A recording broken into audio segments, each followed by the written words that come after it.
Well, today is a special day. Michael, I'm so happy you're here. Hello, thank you. Nice to be here. Look at this beautiful, classic, legendary logo, Sunset Boulevard. And you're making your Broadway debut. I am, yeah. I can't quite believe it. I'm spending most of my time pinching myself. Well, you are no stranger to the stage. Looking at your resume is like looking at a list of every great musical in the history of the art form. You know, My Fair Lady and Oklahoma and Phantom, and the list goes on and on. This is not your first experience with Sunset Boulevard, though. It's not. Actually, I did, for BBC Radio 2, I did a concert version. We did 2 nights in Cork, in Ireland, at the Cork Opera House, randomly. Michael Ball was playing Joe Gillis, the part that I'm playing now, and Petula Clark was playing Norma Desmond. But I was Artie. Mm-hmm. The best friend. Yeah, so I've upgraded. And that was just for radio, or did you have a live studio audience as well? No, we had a live audience in the Opera House for 2 nights, but they kind of pieced the 2 shows together for the radio show. And this production started over on your side of the pond, as they say. Yeah. And I understand that when the idea of bringing it to Broadway first came to Glenn Close, she said, "I'm only doing it if Michael comes with me." She did, yeah. It was it was kind of a crazy, again, another pinch yourself kind of moment. We were at the Zitz Probe, which is the first time you sing with the orchestra. And we got to the end of the Zitz Probe, and the producers from London came up, and I was standing next to Glenn at the time, and she said, they said to her, "We really need to take this to New York. I think it would go down really well there." And she just went, "Well, I'm not doing it without him." And she put her arm around me, and I was kind of standing there going, "Oh my God, this is amazing. Let's hope." But, you know, people talk in this business. There's a lot of talk, and people go, "Yeah, I'd love that, I'd love that," and then nothing happens. So, you know, I kind of took it with a pinch of salt. How much time was there between when you finished the run in the UK and when you came over to do it here? 8 months. So it was long enough to forget it. So we started rehearsals, and we were like, let's just start talking through the scenes. And I was like, oh God, yeah, I haven't even looked at the script for 8 months. So we started doing the scenes, and then kind of crazy muscle memory thing. The words were just coming out. I was like, how do I know this? I haven't even thought about this for 8 months. So. And you're working with Lonnie Price at the helm, a legendary director. He is a dream. I love Lonnie Price. He's just such a lovely guy and such a great director, great visionary. And I mean, the great thing about Lonnie is that he was an actor. So he's come from a point of view of understanding where we come from. And then he's able to translate his ideas to us. There's a lot of directors out there who are great directors, but they're not necessarily what I'd call actors directors. Mm-hmm. People who, you know, they have a great vision, but they can't necessarily get an actor to understand what it is they want from them. Lonnie's just brilliant at that. And he's great at telling me when I suck. He just says, is that the wording he uses? Kind of, yes. It's a very American word to use, isn't it? He's like, yeah, Michael, that's not good. We won't do that. or you know, it's kind of like, I'll go, oh, you know, Lonnie, I'm thinking we should try this. And, you know, I'll go, okay, give me another 3 shots at it. You know, so I'll do it 3 more times and then. How wonderful to have space to try things, though, to experiment and do the thing that ends up getting cut, to find the thing that sticks. Yeah, I mean, we were really lucky to be able to do this again in New York because, I mean, in London, we had a 5-week rehearsal process, including the tech week. So I think once you get into technical rehearsals, you kind of stop. You almost stop rehearsing because it's so technical. You're standing waiting for a light to be fixed on you, and you don't get to play like you do in the rehearsal room. So we had about 4 weeks in a rehearsal room and about a week of tech. And we only had 3 previews before what we call press night, your opening night. Right. So we had all the press in on our 4th show. And, you know, that's kind of unheard of. And, I just didn't feel ready for anybody to watch it by the 4th show. So to get to do it now, we've run it in London, we've come back, we've managed to have another 3-week rehearsal process to kind of fine-tune it, well, kind of rediscover everything, but fine-tune it. And then, you know, now I feel like, you know, we're in a good place, and apparently we've been well received. I haven't read the reviews, but apparently they've been good, so. Yeah, they're pretty good. Okay. I'm assuming by your smile, that means very good. Okay. But yeah, I don't think you're in any Oh, you say danger. pretty as in like Very, right? Yeah. Okay. Do you we hear say it as pretty like, as in like, yeah, kind of quite. Let's let Well, the word quite as well. You say quite as in very. In England, we say quite as in kind of average. I actually want to talk Quite to you good. about this because you have this really funny web series that you're doing with Broadway.com about your experience backstage and as part of the whole Sunset Boulevard process. And one of the videos is getting used to American terminology versus British terminology. You poll your whole cast about how you say the word I would call aluminum. Yes. And it drives you crazy. Yes. Well, we spell it with another I, so Right. we pronounce it aluminium. What are the other things that you've been getting used to? I mean, I know you didn't just move to New York. I know this isn't your first show in America. You were doing Secret Garden down in DC. So you've had a lot of experience with Americans and our culture, but it seems like you're still getting used to it a little bit. Kind of filtering in. What's strange is when you live in London or you live in Britain and you know friends go to America and then they start, you know, you'll hear them say something. And my brother's actually, my brother lives in America. He lives in New Orleans, or New Orleans, as they say. You know, occasionally when I speak to him, he has this odd kind of American twang. But I understand why, because being here, you'll go to, I don't know, you'll be in a restaurant and you'll go to order something and you'll say, oh, hello, could I please order, you know, whatever, some water? Sorry? You know, immediately you're starting to shift the way you speak so that people can understand you easier. So you know, I'm going to repeat yourself all the time. So I find myself slipping into American vernacular just for the sake of ease more than anything. Well, I was going to ask you about that because Joe Gillis is such a quintessential American Hollywood guy, you know, and you hit those R's hard, you know. And I actually would never have known that you were British based on what I see on stage. I wonder whether you learned those lines specifically, or I should say that you learned the American accent specifically with those lines in mind, or whether you could go out in sort of dialect drag and like go out on the town in New York as an American. Yeah, possibly. When I was a teenager, well, when I was just old enough to go to pubs for the first time in Britain, me and my friend used to find it really funny to pretend we were American for the evening. So we go out and we chat girls up in an American accent. They'd be like, oh my God, you know. Well, they wouldn't say, oh my God, because we weren't in America. They'd be like, oh my God, you know, amazing. So yeah, that was kind of my first, you know, stupid play around with the American accent, I suppose. But I've played loads of American parts now and lots of different parts of America. Right. And normally you have a dialect coach working on a show. We didn't actually have one on this. And I started, the very first thing we did in London was just to sit down. I think it was just Lonnie, myself, Glenn, Siobhan, who plays Betty Schaefer, and Fred, who plays Max, who are the other Brits. Well, Fred is actually a Swede, but we call him an honorary Brit because he came from the London production. So just the five of us sat down and read the script. And at the end of the run, you know, it's the first time I'd met Glenn Close, and you're kind of sitting there like, I really hope she thinks I'm good. And we got to the end, and she went, your accent is amazing. So I was like, oh, great, good start, good start. And then when we were doing the show in London, there was a woman at stage door, and she said, I'm actually from Ohio. I'm from Dayton, which is where Joe Gillis is from.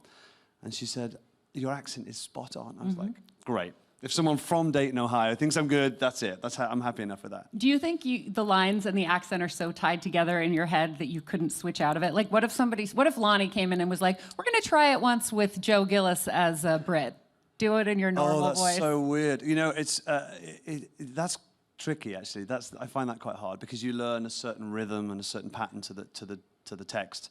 I had an audition for Fiero in Wicked when it first came to London. And I later discovered that when I auditioned for it, the part had already been given to Adam Garcia. So I was auditioning thinking I was up for the part, and I found out later that he'd already been offered it. So I actually flew in I was doing a show in Edinburgh at the time, so I had to fly in the morning, do the audition, and then fly back and do the show in Edinburgh in the evening. And Edinburgh's in Scotland, for anyone who's not familiar, and it's quite a long way away. And anyway, so I went in having seen the American version of the show, and I'd learned all the dialogue for Fiero in American. And then the casting director at the time went, oh, darling, no, it's in English. So I suddenly had to, As if we don't having learned speak this whole English. script in American, I was like, oh my God. So So that was an example of where suddenly, it's kind of jolts. And it was quite hard to do. But the part had already been given away, so Why it would they didn't even matter. bring you in for a part that had already don't been ask. given No, away? I don't know. I think guess they there wanted are me to elements cover of the business I'll never understand. Yeah. But you must have had some dialect coaching as well, just being trained in the theater, because you're from Liverpool, and you don't talk like you're from Liverpool. I don't talk like that anymore now. No, I didn't really have a very strong Liverpudlian accent when I was a kid, but I was 12 when I moved from Liverpool to Cheshire, which is near Manchester, and Mancunians tend to kind of hate Scousers, and Scousers hate Mancunians. There's like this kind of rivalry because of football, of course, soccer. And so I got teased a lot at school for my kind of Scouse accent, so I very quickly managed to let the accent disappear and fit in. And then I've been living in London since 1999, so 18 years now. And working pretty much nonstop. Thank you. Well, kind of. Thank you. It's that thing people say, oh, you never stop working. And, there's times when you have gaps because of the timing of auditioning for particular shows. And you might finish one job and then you audition for something, but that doesn't start for another 6 months. And then you're trying to find work to fit in the gap. So a lot of it is timing, a lot of it is luck. So there are times when I'm not working. But people seem to just assume because you kind of land the big parts, kind of again and again, that you never stop, you're always constantly in work. That would be very nice. Yeah. Well, you're also 2-time Olivier nominated. Thank you. And there's no surprise there. When I posted on social media that I was going to have you here, I heard from a lot of your fans in the UK who were very excited and had some questions, one of which is about your pre-show routine. I'm curious as to both pre- and post-show routines you might have and whether they vary depending on which project you're doing. For example, is your Sunset Boulevard routine different than your Love Story routine was, or your Phantom routine? It's a really good question, actually. I try and keep the routine the same. I have slightly different vocal exercises that I will do depending on the kind of vocal part I have to sing. But I always do a vocal warm-up.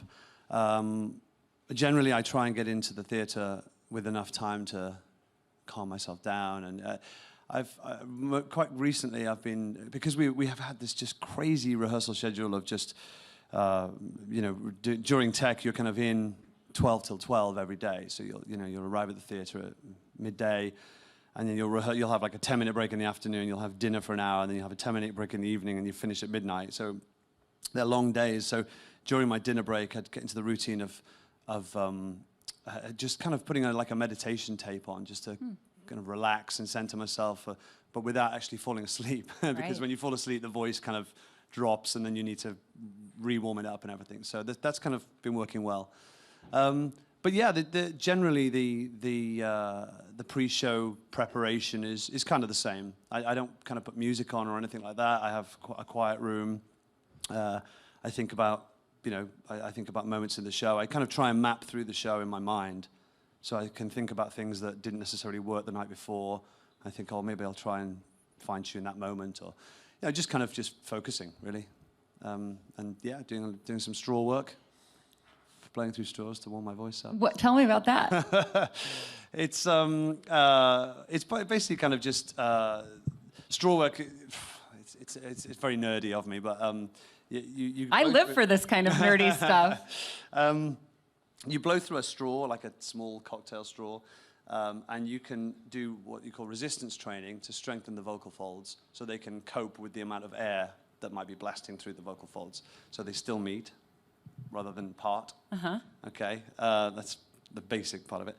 And you can also do kind of warm-ups with the straw to just realign the vocal folds, make sure that they're connecting properly. I want you to show this in your next Broadway.com video. Okay, then I will, okay. Yeah, consider it requested. I also want to know about what kind of physical training you're doing, because if there weren't enough reasons to go see Sunset Boulevard already, the opening of Act 2 has you walking out in a tiny blue bathing suit. Someone's seen it.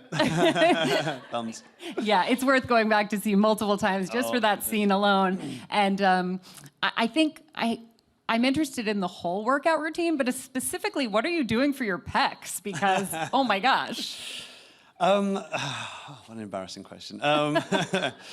Yeah, I have to stay in shape. I mean, the interesting thing with this was the very first day of rehearsals in London, Lonnie, the director, Lonnie Price, came up to me and he said, "Oh, by the way, Michael, beginning of Act 2, I've got this idea for you of getting out of a swimming pool." And I was like, "In a scuba diving outfit?" He's like, "No, in a really small pair of pants." And I was like, I'd just come back from holiday. I'd been eating whatever I wanted to eat. I'd been drinking beer. I'd put loads of weight on, and I had a gut. And I was just like, "Oh, Lonnie, no! Why didn't you tell me this like a month ago, or when I got the job, 2 months ago, or 3 months ago, I think it was, before we started rehearsals." So I had to do, and I have 3.5 minutes off stage during the entire 2.5-hour show. So I was called for every single rehearsal. So 10 till 6 every day was the rehearsal schedule. So I'd get into work at 10. I'd go I'd finish at 6. I'd go straight to the gym, the local gym near the rehearsal studio, do a workout, eat, go home, go to bed, repeat. It was the most boring time of my life. I mean, it was amazing. I was rehearsing Sunset Boulevard with Glenn Close. It was great. But in terms of the regime, yeah, I had to be strict with myself. And, I'm on a strict diet because, I'm a fast approaching 40, and it's harder to keep the weight off here. But I'm just trying to cut down on the amount of sugar I eat, and it's hard in America. Everything is laced with sugar here. Donuts, pancakes. I'm just looking at it all in the window, dribbling. Well, luckily, at least for that reason, it's a limited run. So pretty soon you're going to be able to order all of it and eat. Well, this was the thing when I finished the show in London, and there was no guarantee on us coming to New York at all. It was quite a long time before we found that out. Finished the show, and I was like, right, that's it. I'm going to eat whatever I want. So I just went on a complete binge. And what was the first thing you ordered? Oh God, what was the first thing I ordered? I can't remember now. Probably something like cheesecake. I love cheesecake. It was like, give me that huge slice of cheesecake. In fact, give me another portion. I'm going to eat whatever I can. Well, you're in the right city for that now. Yeah, I know. That's the hard thing about being on a diet here. It's tough. That number, Sunset Boulevard, that opens Act 2, is not just about how great you look in that swimsuit. Thank you. And not to downplay that part of it, but it's also in a really complicated time signature, and you're changing your clothes, and you're singing high notes while you're reclining on a beach chair. And I mean, that is such a masterclass in its own right as what it takes to really nail a scene. Can you talk about that, complicating all of those, or combining all of those complicated elements? Yeah, well, thank you for saying that, because for me, it's the hardest moment in the show. It's the hardest song in the show. It's just rehearsal. You just have to rehearse the song, and know the song inside out, back to front. And when we were in rehearsals, because it's in 5/8, I don't know any musicians out there, but 5/8 is just, so you're singing like, the time signature is 1, 2, 3, 4, 5, 1, 2, 3, 4, 5, 1, 2, 3, 4, 5, and you want to sing 1, 2, 3, 4, 5, 6, 1, 2, 3, 4, 5, 6. You kind of want to do like a 3-time swing. That's what your tendency is to do. And Andrew Lloyd Webber wrote it especially because it's uneasy. It's not easy to listen to. It doesn't settle. So you're constantly feeling like it's anxious, and it's a brilliant song. But trying to learn how to sing it in 5/8 was just the hardest thing for me. It was very difficult for musicians and other singers out there. I'm sure it wouldn't be quite so difficult, but trying to do that, and then of course, then you start saying, and Lonnie was going, right, okay, now we want you to, you come out the pool, towel yourself down at this point, go and take your. Get a robe, take your pants off, don't let the audience see, obviously. Put yourself a drink, so there's a lot of business to do. And in London, we finished the song standing at the front of the stage, kind of ironically toasting the audience. And Lonnie had this original idea that I'd sit down during the note, because it was like I don't care. It's the idea of the way Lonnie wanted to portray Joe Gillis in this was that it was almost like a trial, and he was justifying his actions, and he was, as a narrator, constantly talking to the audience, saying, "I got here because of a series of events. What would you have done? How would you have dealt with this situation?" And Sunset Boulevard is kind of the moment of saying, the curtain comes up and he's there. He's living in her house still. He's swimming in her pool, eating well, drinking. He's being a kept man, and he's saying, "Yeah, how would you have dealt with this? Yeah. How would you have dealt with these series of events?" And so that's essentially what he wanted to get out. So the end of the song in London was toasting, but he had this idea. He was like, I think it's going to be really cool if you sit down while you're singing that top note. And I was like, okay. So we rehearsed it, and I was like, oh, I'm going to get to the top note. I won't try and sing it now. I haven't warmed up. And then I went to sit down, and I was like, I was like, Lonnie, this is never going to work. I can't sit down while I'm singing a top F sharp. And he said, okay, just keep trying. And I just, rehearsed it more and more and more, and now I can do it. You're nailing it. Well, thank you. But, it's a, I call it the juggling song. I feel like I'm just juggling so many things, trying to, because you want to concentrate on the text. Sure. So all this stuff you have to do has to be second nature. So and only by repeating that and rehearsing it, so it's muscle memory, can that become second nature? Driving a car, riding a bike. Sure. Speaking of cars, there's a pretty beautiful one that drives onto the stage in the middle of that show. And between the car and the orchestra, this huge orchestra being on the stage with you, does this incredible job of capturing the grandeur of Sunset Boulevard and of Norma Desmond's palatial mansion without needing the set to be super ornate. And I think it comes across so beautifully and so perfectly. You get the feeling that the luxury of that orchestra represents everything that she has surrounded herself without needing it in the actual set design. Good, yeah, that's good to hear. I mean, firstly, we're just so honored to be able to sing with the amazing 41-piece orchestra. They're all such great players, and to hear this score played by that many people is just, it's mind-blowing. It just sounds so great. And to sing with them every night is just great. And I believe that there hasn't been an orchestra this large on a Broadway stage since the 50s. So it's been quite a while. Which feels appropriate, since this is such a classic, throwback to that era of movie making. We have time for a couple. Oh, go ahead. No, I was just going to say about the set. The idea was that to strip it back and to make it like a soundstage, a Hollywood soundstage, and just bring certain items on to represent the house, like a sofa or a desk or whatever it was that was being brought on. But what's great, I think, about stripping it back is that you're forced to kind of just listen to the text. You're forced to listen to the story and engage with the action and the actors, rather than sitting there going, "Oh, isn't that a wonderful staircase?" Or it's so basic. You're kind of almost kind of shrink wrapped into this story, and I think Lonnie's done a great job with that. I think it's perfect. I think it would be distracting to have too much, to have it be too ornate, but the elements that are brought in capture it perfectly. Good. How do you feel about taking a couple of questions from the audience? Sure, yeah, why not? Hi, how you doing? How are you? So I would like to know, how has theater changed you? Like, has being in theater, has it elevated your work ethic as opposed to before you got into theater? Like, were you lazy, stuff like that? And being in the theater, it elevated you to be like, I can do this. Like it increased like how you do things. Yeah, I think I self-confessed, I am probably quite lazy. And when I'm teaching, I always say that to my students. I say, look, I'm the first person to put my hand up and say, I'll try and do the shortcut version of everything. But actually living, working in this industry has made me realize how shortcutting stuff just doesn't work. It just doesn't help.